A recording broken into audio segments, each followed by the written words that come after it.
Alright, class 10. Now we move on to the lecture 8, the rise of nationalism in Europe. So now we study about the making of Germany and Italy. तो Germany और Italy आपने पहले भी lectures में देखा हुआ है कि एक देश नहीं थे। ये एक ऐसी डिवीजन थी जो डिफरेंट डिफरेंट हिस्सों में डिवाइडेड थी और जहाँ पर डिफरेंट डिफरेंट जो रूलर थे वो रूल कर रहे थे। तो कैसे इनको एक किया गया ये यहाँ पे देखते हैं। First we talk about the Germany. Can the army be the architect of a nation? क्या किसी देश में जो वहां की सेना है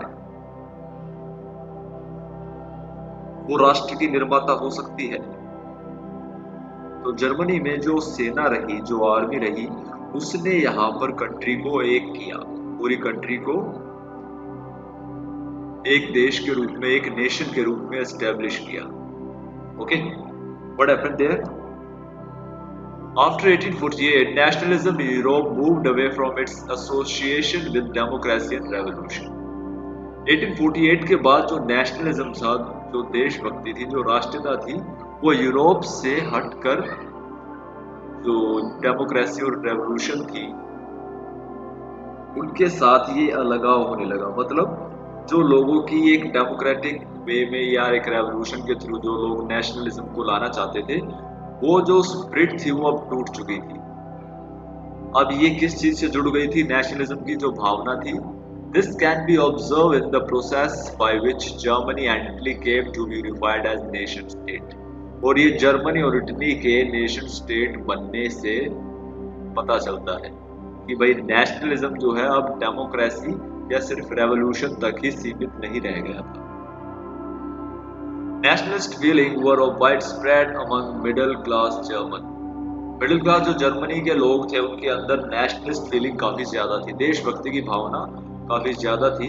और इसी का फायदा उठाकर यहाँ पर जो पॉलिटिशियन रहे, रूलर रहे, उन्होंने अपनी जो इच्छा थी, अपनी जो एक विश थी, उसको पूरा करने में इस्तेमाल किया। This liberal initiative to nation building was, however, repressed by combined force of monarchy, military, supported by large landowners of Persia. और तो इस तरह से यहाँ पर ये जो नेशनलिस्ट फीलिंग्स थी, इन्होंने साथ दिया मोनार्कीज का, मिलिट्री का, लैंड ओनर्स का, क्योंकि ये लोग भी चाहते थे कि पूरा देश जो है वो एक उसमें कन्वर्ट हो जाए, अलग अलग ना बटा रहे। तो यहाँ पे जो मोनार्क था उसकी अपनी ये पर्सनल वो थी, फायदा देख रहा था वो कि वो इस पे पूरे रूल्स पे रूल करेगा। तो इस तरह से उसने कहा कि लोगों की जो आज़ादी की भावना है, जो लोगों के अंदर जो देशभक्ति है, उसको अपने फायदे के लिए इस्तेमाल किया जाए। ऐसी सोच मिलिट्री की थी, ऐसी सोच लैंड ओनर्स की थी। पर्शिया का यहाँ पे इंपॉर्टेंट रोल रहा।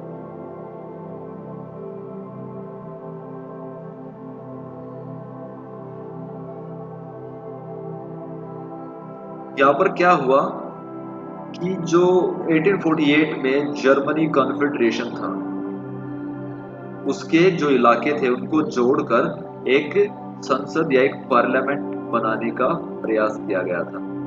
ठीक है, लेकिन इसको क्रश कर दिया गया था, आपने देखा था।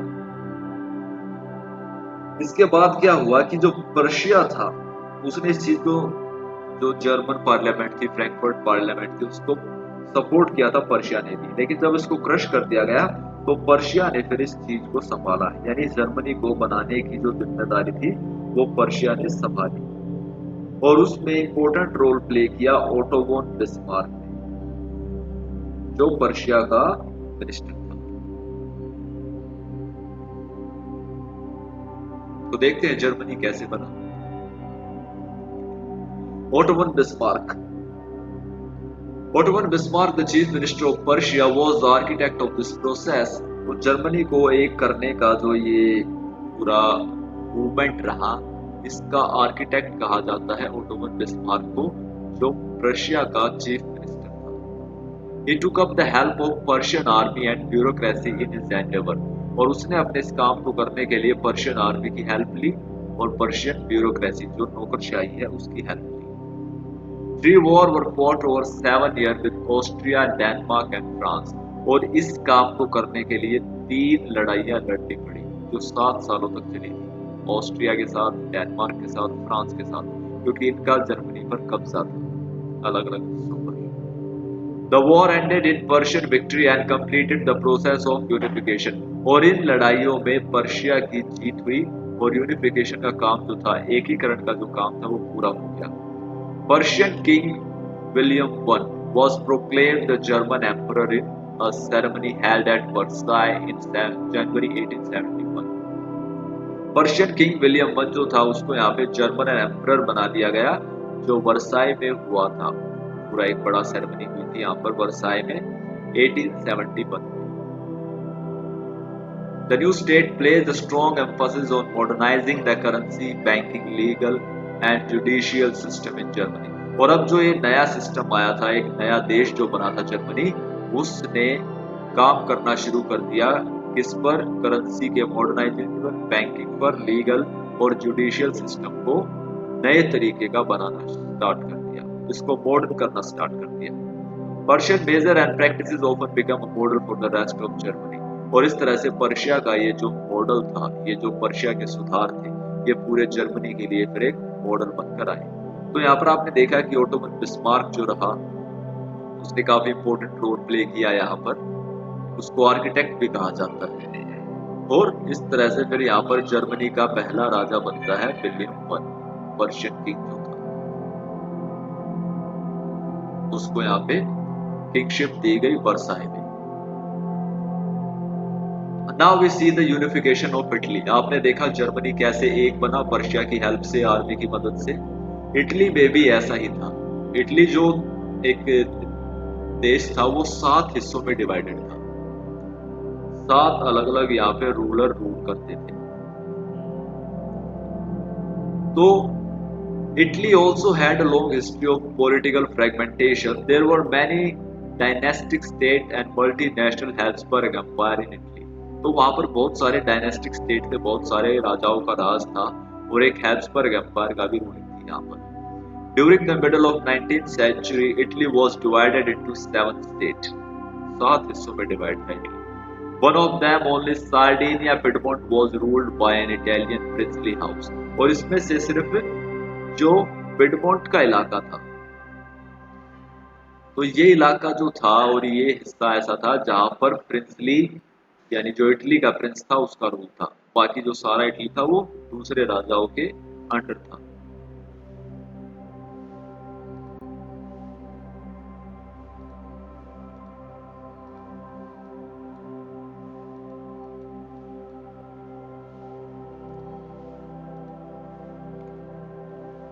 The north was under Austrian Habsburg, the center was under Pope, the south region was under the domination of Bourbon kings of Spain.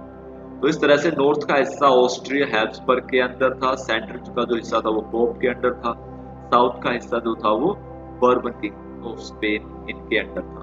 The Italian language had yet to acquire a common form and it still had many regional and local variations. Italy की जो language है Italian, वो अभी भी common नहीं थी।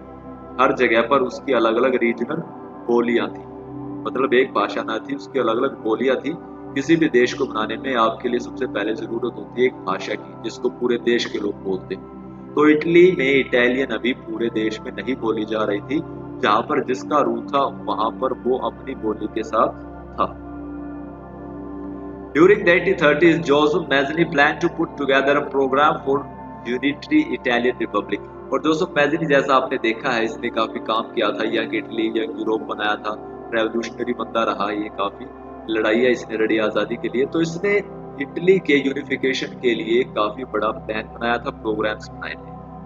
The failure of the revolutionary uprising in 1831-1848 meant that the mantle now fell on Sardinia Piedmont under its ruler Victor Emmanuel II.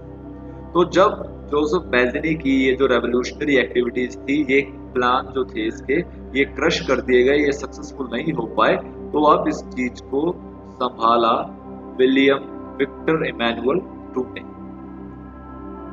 तो Victor Emmanuel II ने इस चीज को संभाला। जो सार्डिनिया पिडमोंट का रूलर था, ये जो यहाँ पर सार्डिनिया पिडमोंट आपने देखा है, इटालियन प्रिंसली स्टेट, तो वो जो रूलर था उसने फिर इस इटली के यूनिफिकेशन के काम को संभाला।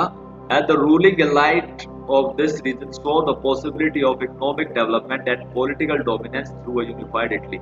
और जो यहाँ के एलिट्स थे, एलिट्स यानी अमीर, रिच क्लास, वो भी ये देखते थे कि अगर इटली एक हो जाएगा तो उनके लिए बिजनेस भी आसान हो जाएगा। आपने देखा था पहले बिजनेस कैसे होता था, अलग अलग रीजन पे टैक्स लगता था, अलग अलग रीजन का अलग पैसा होता था, अलग अलग रीजन का अलग मेजरमेंट, नाप तोल सिस्टम अलग होता था, तो बिजनेसमैन काफी परेशान था। तो इस वजह से बिजनेस क्लास के लिए ये एक बहुत अच्छा मौका था कि इटली को एक कर दिया जाए और उनके बिजनेस को अब बढ़ने से फिर कोई नहीं रोक पाएगा। तो इस तरह से उन्होंने भी इटली के यूनिफिकेशन के लिए साथ दिया। Now we talk about the chief minister of Cavour, जो एक इम्पोर्टेंट रोल प्लेयर रहा है यहाँ पर। Chief minister Cavour led the movement to unify the region of Italy. तो चीफ मिनिस्टर कावूर ने इस काम को संभाला। He was neither a revolutionary nor a democrat। वो ना तो कोई revolutionary था ना ही कोई democrat था। He is like many other wealthy and educated member of the Italian elite। और वो Italian elite यानी Italian rich class का एक wealthy और educated member था। He made a tactful diplomatic alliance with France and thus succeeded in defeating the Austrian forces in 1859। तो उसने यहाँ पर एक बहुत ही इंपॉर्टेंट रोल प्ले किया, एक अलायंस, एक संधि कर ली, लोगों के साथ हाथ मिला दिया फ्रांस के साथ और ऑस्ट्रियन फोर्सेस को हरा दिया 1859। Apart from regular troop many armed volunteer under the leadership of Joseph Garibaldi joined the फ्रे।